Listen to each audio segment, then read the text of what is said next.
Hey y'all, coming to y'all with a message per usual. And so today's message, I wanted to talk about the movie Sinners. Now, first I'm going to preface it this way. I was able to see previews or trailers of it, and I also watched different critics critique the film. One thing about me, I've talked to you guys about multiple different times on this page, is if you create an open door for the enemy to possess you with some type of spirit, or even to bring you into a place where you now are his prey that he can use for whatever reason because you've allowed something to enter your eye gates in this case, then that's what will happen. So I am very selective on what I watch. And I also come out of agreement with things that I watch when I shouldn't be, which is meaning just to pray a prayer of, Lord, I protect my eye gates and ear gates. The enemy has no legal right, power, or authority to do anything outside of your will because he has nothing to do with me. I have nothing to do with him. Now, I can pray that prayer confidently because I don't have open doors for the enemy to use me.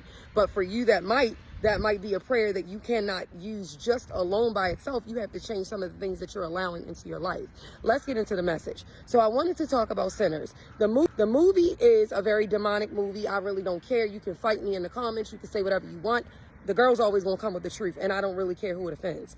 That movie is a demonic movie that nobody should be watching or feasting their eyes on because it is something conjuring up ancestral spirits, familiar spirits, anybody that knows about religion truly and reads the Bible, calling up ancestral spirits, necromancy, or whatever you want to consider it.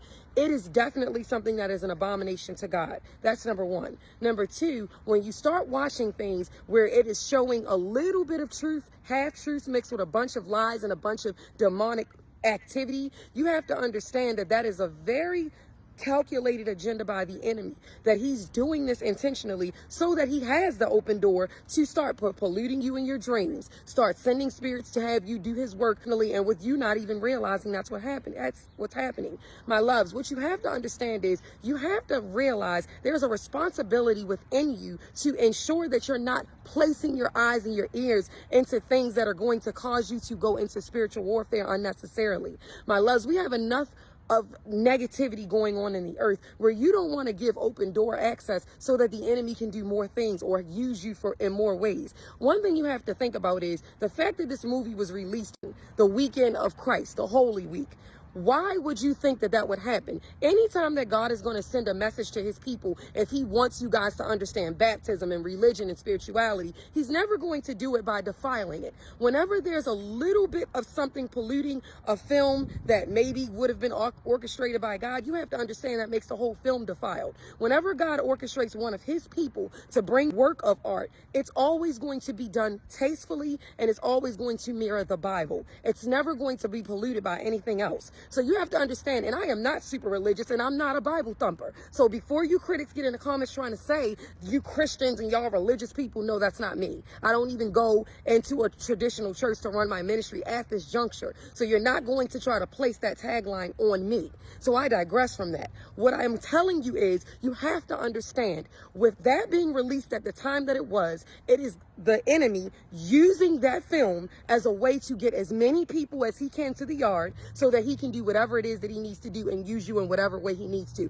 And because God is a God of justice and God is a God of righteousness, he also is going to sit back just like any judge in court would do, and he's going to make an assessment. He will not defend us in certain situations where we willfully open a door. You're saying that you're seeing so many people post things about this movie being demonic. That's not by chance or accident. Whenever that happens, that is because God is letting you see something come across your timeline as a warning message. You need to stop thinking that you seeing things is annoying, you don't want to hear it because it's just something that is getting on your nerves because there's so many religious Christians, and look at it like maybe God allowed this to grace my feed because it's something that he's trying to communicate through these people to me.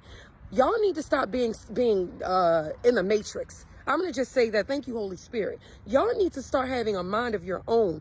But a lot of people that I notice nowadays are monkey see, monkey do. They do whatever they see the mass majority doing. If everybody jumps this way, everybody's going to jump that way. If everybody is over here, everybody's going to go over there. There are not a lot of free thinkers and people that are willing to stand on business and have a different mentality than maybe the mass majority. And because that is why it's so easy for the enemy to use things like music and movies to possess people with whatever he tends to possess them with, whether it's just to make them do his work and make them do ugly deeds to other people, or maybe if it's to connect the spirit or attach the spirit to you. The spiritual realm is real, and people just need to stop talking about everyone because they go deep about this kind of conversation, having spiritual psychosis. Because let's be honest, that is it's convenient. It's a convenient narrative to run whenever people start exposing things that are happening, when the enemy has their mind so clouded and has wool over their eyes where they don't see what's really going on. My loves, you have to start using your wisdom and discernment. Thank you, Holy Spirit. That's the only thing in these end times that we're living in that is going to get you to a place where you can navigate from a very wise standpoint and not start to think